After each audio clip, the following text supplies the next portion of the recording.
Hello，大家好，我係路人姨啊，今日就參加咗由星日旅行社舉辦嘅中山馬戲團2天團，團費係99蚊。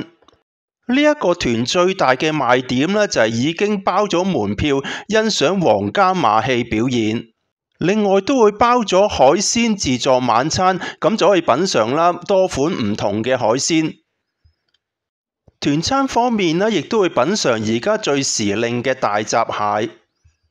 酒店方面就會入住中山嘅維也納國際酒店，呢間酒店嘅質素都唔錯嘅，而且呢一間酒店嘅樓下啦已經係一個大型商場，變咗對團友嚟講呢就相當方便。景點方面呢，就會去到中山步行街，喺呢一度呢就好多懷舊特色嘅建築物。亦都有好多好有特色嘅食肆，咁就可以喺呢度啦品嚐中山最出名嘅石岐乳鴿。附近亦都有一個大型夜市，對於中意行夜市嘅團友嚟講啦，咁啊相當唔錯。今集內容相當豐富，如果想知道呢個團好唔好玩，同埋抵唔抵玩啦，咁就要繼續睇埋落去啦。如果你對呢一類短線旅行團嘅資訊都有興趣，可以訂閱我嘅頻道同埋撳埋個鐘仔，下次有新片出嘅時候呢，就唔會錯過啦。首先都講返旅行團嘅資料，呢一個旅行團呢係由星日旅行社舉辦嘅中山馬戲團2天團，團費係99蚊，如果星期六出發呢，就會加多50蚊。另外再加每人每日嘅導遊費就係70蚊，2日加埋呢就係140蚊。報名方法可以透過 WhatsApp 聯絡旅行社，電話就係97887172。我自己今次參加呢個團啦，喺行程上邊有少少調動嘅，咁喺口岸集合之後啦，咁啊先去咗睇皇家馬戲表演，然後先至去中山步行街。報名嘅時候呢，就會團費連埋2日嘅導遊費140蚊呢，係一次過繳付。我自己就選擇咗喺深圳灣口岸集合，時間呢就係下午1點鐘。如果喺羅湖口岸集合，時間就係中午12點。等齊團友之後，導遊呢就帶領我哋去停車場嗰邊呢，就上返旅遊巴。呢一條路線呢就係新路線嚟嘅，而我哋今日出發呢就係首團出發。到咗停車場，我哋揾返今日要坐嘅旅遊巴。今次嘅旅遊巴已經印咗星日旅行社嘅標誌。我哋26號車嘅團友啦，導遊都會派發一張卡俾我哋，咁我哋呢就可以攬住呢張卡啦，做一個適應。咁到時譬如食自助餐啊，或者睇馬戲啊，咁或者去到景點嘅時候啦，咁啊方便導遊啦認得我哋係團友。一個東字啊，即係林家棟嘅棟啊，咁我哋呢就係呢部車嘅車牌呢啊就係428啊，係黃師傅同我拍檔啊。咁我哋呢部車咧，應該就係我哋星日咧就最靚嗰部車啦。第一個喺深圳灣口岸出發之後啦，我哋就會經過深中通道去到中山，中途啦亦都會停一個服務區。大約下午2點鐘，我哋就嚟到服務區呢度啦，咁可以俾團友去廁所鬆一鬆。呢一個服務區咧就比較小型一啲，咁個洗手間呢就喺個店鋪裏邊嘅。入到店鋪轉右直行啦，咁就可以揾到洗手間嘅位置。同其他服務區一樣，呢度都有賣小食嘅，咁譬如香腸啊、牛筋丸啊、咖喱魚蛋啊，同埋茶葉蛋呢度都有賣。店鋪裏邊亦都有啲簡單嘅台凳啦，咁可以買完小食啦，咁啊即刻可以喺呢度堂食。離開服務區之後呢，就上返旅遊巴，咁就會去我哋今個旅行團嘅重點，就係睇皇家馬戲表演。大約下午2點38分啦，我哋就嚟到珍愛碼頭呢一度啦，就睇馬戲表演。團友們啦都陸陸續續啦入返呢一個大型嘅帳幕裏邊啦睇馬戲表演。馬戲表演就會準時喺下午3點鐘開始，咁啊大約睇1小時，睇到下午4點。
睇完馬戲之後呢，就上返旅遊巴去下一個景點，就係中山步行街。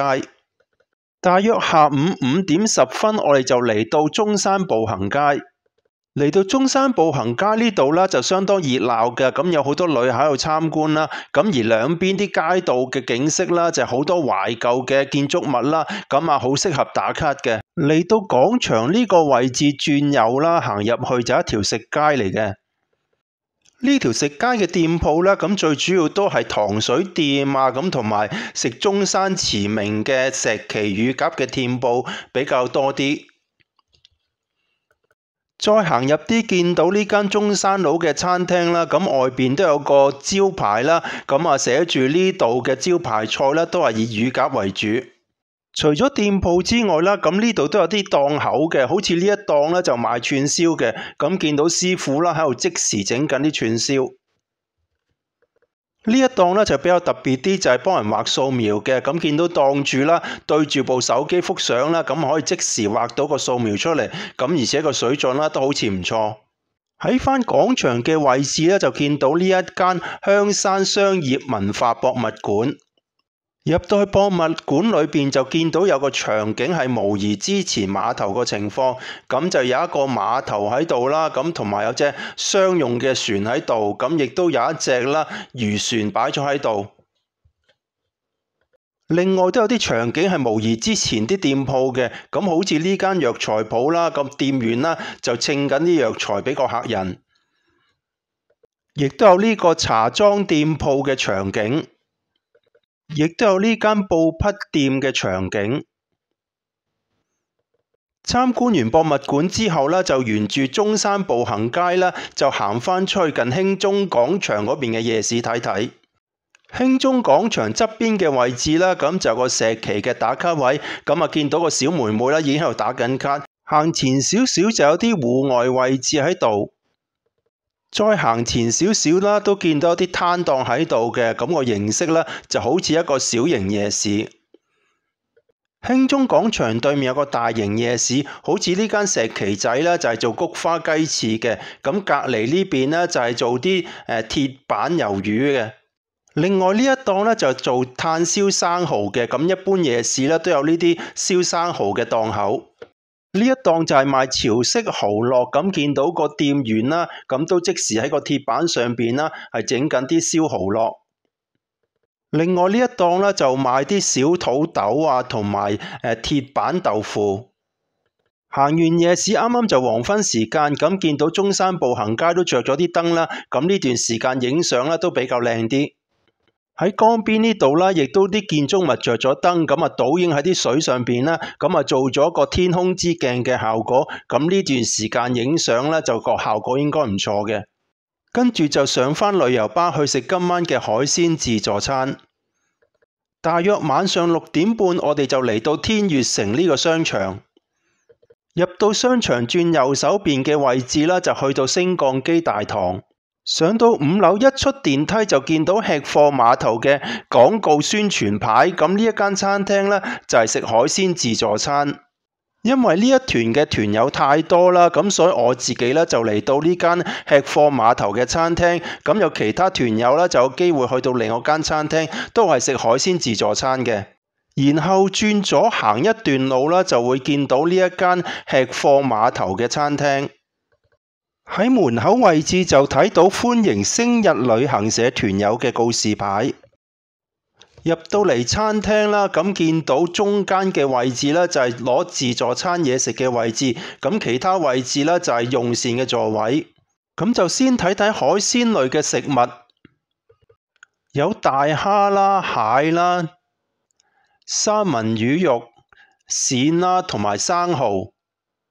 呢邊就有素海參、爆漿豆腐、黃金貝同埋青口。另外仲有幾款生肉類啦，咁啊包括有牛肉啊同埋豬肉。仲有啲熟食類，包括有炒麵啊同埋一啲肉類嘅熟食。最重要就係呢度有啲大閘蟹呢係任食嘅。另外一邊呢都有其他款式嘅生肉類。另外仲有粟米啊、瓜類同埋一啲啦蔬菜嘅籃，仲有好幾款炸物啦。咁同埋燒生蠔，咁亦都有披薩。有2款糖水係綠豆啦，同埋雪耳糖水。咁啊，如果湯品方面呢，就有3款嘅。隔離啦，仲有肉丸啦，同埋餃子，咁同埋一啲醃過嘅生肉。轉角位呢度就有筷子啦，同埋匙羹。咁另外啦，都有3款飲品啦，咁可以俾客人選擇嘅。另外一邊呢，就有幾款涼菜嘅，咁啊可以喺度慢慢選擇。仲有好幾款生果。呢度有個凍櫃啦，就係雪條任攞。呢一個凍櫃裏邊啦，都有汽水啊，咁同埋啤酒嘅。咁隔離就係一啲精緻嘅甜品啦。咁再隔離就係壽司區，咁啊都有啲甜品啊，咁同埋有幾款壽司可以俾人選擇嘅。呢度仲有個醬料區啦，調翻個醬料俾自己打邊爐。每張台上邊呢都有個湯底嘅，咁可以打邊爐，同埋可以用韓燒形式燒熟啲肉。食完海鮮自助晚餐之後呢，就上返旅遊巴，返去酒店。大約晚上9點鐘，我哋就嚟到維也納國際酒店。因為同團有太多團友啦，我自己就住維也納國際酒店，其他團友啦都有機會住其他維也納酒店或者同級嘅酒店。入到酒店大堂，見到個裝飾都相當唔錯。導遊就幫我哋團友啦辦理入住手續同埋攞房卡，咁我自己啦就分派到18樓嘅1819號房。上到18樓，經過走廊啦，就揾返我自己嘅1819號房。入到酒店房就做返個酒店開箱俾大家睇睇。首先睇返寢區嘅位置，中間有張大床啦，咁上邊有幅藝術畫，咁兩邊咧都有個矮櫃嘅，咁而兩邊落床嘅地方咧都算闊嘅。近窗邊嘅位置咧就有2張梳化，中間有張茶几，咁而個窗咧就係落地玻璃嚟嘅。側邊咧就有張玻璃面嘅台啦，咁亦都有張大班椅，咁可以喺呢度咧做下文件工作，食外賣都可以。跟住床前邊咧就係電視機，電視機下邊咧就係個櫃，咁櫃側邊咧亦都有個行李架嘅，咁亦都有個小型嘅茶水間啦，咁亦都有個玄關位。寢區嘅位置咧可以透過玻璃望到淋浴間嘅位置，咁但係中間咧都有個簾嘅，咁如果有需要啦就可以落翻條簾咁樣嘅。茶水間嘅位置都有提供個電水煲、茶杯同埋茶包啦，咁下邊咧就係一個櫃。茶水間隔離咧就係一個大衣櫃嚟嘅，咁啊打開個衣櫃嚟睇睇啦。咁裏邊咧都有提供一啲棉被啦，咁同埋有個衣櫃，咁上面有衣架嘅。廁所門側邊咧都有個長身嘅大鏡。入到廁所左手邊嘅位置啦，咁就有個大鏡嘅，咁大鏡下邊呢就係個洗手盆，咁洗手盆兩邊嘅空間呢都算幾大嘅。洗手盆上邊嘅位置呢都有提供一個風筒。洗手間中間嘅位置啦，咁都有提供毛巾啊同埋浴巾嘅。咁下邊呢個位置啦，咁就係個坐廁。咁最緊要咧就係坐廁兩邊嘅空間咧都算好闊嘅。坐廁隔離就係淋浴間嘅位置，淋浴間都有提供一個手持嘅花灑啦，洗頭水啊、沐浴露都有提供，同埋啦冷熱水都齊備。咁同埋呢一個淋浴間嘅位置啦，都算相對嚟講咧都幾大下嘅。最後就睇埋窗外邊嘅景觀啦，咁相信嚟講咧都幾開揚，咁而家夜晚咧就睇得唔係太清楚。睇完酒店房間就落去酒店大堂度睇睇，嗰個感覺咧就幾豪華嘅，因為好多用雲石啊，同埋咧即係啲裝飾咧都幾有藝術感嘅。大堂位置咧都提供一啲免費嘅檸檬水啊，咁同埋冷熱水。亦都有部自動售賣機啦，咁可以喺呢度啦買呢一啲飲品啦，咁只需要掃翻個 QR code 啦，俾錢就可以。酒店都有呢個送餐機械人，咁如果買咗外賣嘅話咧，咁就可以用呢個送餐機械人直接將個外賣啦送上酒店房。大堂側邊咧都有個位置嘅，咁有啲書架擺咗喺度啦，咁亦都有個好長嘅台，咁可以坐喺度休息啊咁樣，咁而個佈置啦都好有文化氣息。喺呢個位置隔離咧就係洗衣區，咁啊洗衣區呢度啦，咁有2部啦乾衣機嘅。乾衣機下邊啦都有2架洗衣機，咁呢度咧就係免費啦，可以俾住戶使用。隔離仲有個位置可以燙衫，咁有提供燙斗啦，同埋一個燙衫板。落到酒店地下位置咧，已經有商場啦，咁有麥當勞啊，同埋戶上阿姨啊，咁亦都有間優選嘅超級市場嘅，咁所以喺呢度住得都好方便。咁就上去呢間優選超市度睇睇，可以喺地下啦，咁搭返扶手電梯上去。上到嚟見到超市嘅規模都好大，咁而且有個凍櫃啦，擺咗好多款嘅飲品，咁團友啦可以落嚟呢度啦買飲品。連蒸餾水啦都有好多款式可以選擇，而呢度啦都有好多款生果嘅，咁可以買返上去酒店房度食。另外都有啲餅乾啊同埋零食類嘅，咁見到啲團友啦對呢啲產品都有興趣。另外連即食麵啦都有好多款啊，成個貨架都係即食麵啊，咁可以慢慢揀。最重要就係呢個家品部，咁有遮啦，咁同埋啲毛巾賣嘅，咁如果團友帶漏咗嘢啦，咁就可以喺呢度買。到咗第2日嘅朝頭早啦，咁就睇返個酒店房外邊嘅景觀，咁其實真係好開揚，同埋個景色都好靚。而食早餐嘅地方啦，就喺酒店10樓，咁而個時間呢，就係早上7點鐘至到9點鐘。嚟到酒店10樓嘅位置啦，咁入到餐廳喺左手邊呢就係用餐嘅位置，咁喺右手邊呢就係攞自助早餐食物嘅位置。有炒飯，隔離就係炒麵，仲有粟米同埋烚蛋，仲有番薯。蒸籠上邊呢都有幾款包點嘅。側邊呢就有幾款配料，咁而個配料隔離呢就有2款粥品，包括有皮蛋瘦肉粥同埋有白粥。熟食類有西芹肉片同埋木瓜煮肉片，仲有絲瓜肉片。呢一兜呢就係雲耳肉片，呢度就有苦瓜肉片。呢邊呢就有啲西式嘅糕點，呢度仲有另外2款西式糕點，呢度就有啲搽麵包嘅果醬，咁而上邊呢有部機啦，可以看多士嘅。隔離就係好受歡迎嘅粉麵檔，咁有肉丸啦、金菇啦，咁前邊啦都有個煮麵嘅地方啦，咁亦都有啲擺好咗嘅粉麵啊，咁同埋河粉，咁亦都有部機啦，可以喺呢度煎荷包蛋。近窗邊位置啦，咁呢度都有個醬料區嘅，咁可以如果淥好咗啲粉麵之後啦，就自己加呢啲啦，蔥花啊同埋啲醬料。再隔離就有幾款炸物啦，咁有春卷啊、油炸鬼啊，咁同埋另外2款嘅炸物。再隔離就係飲品區，咁就有牛奶啦同埋豆漿。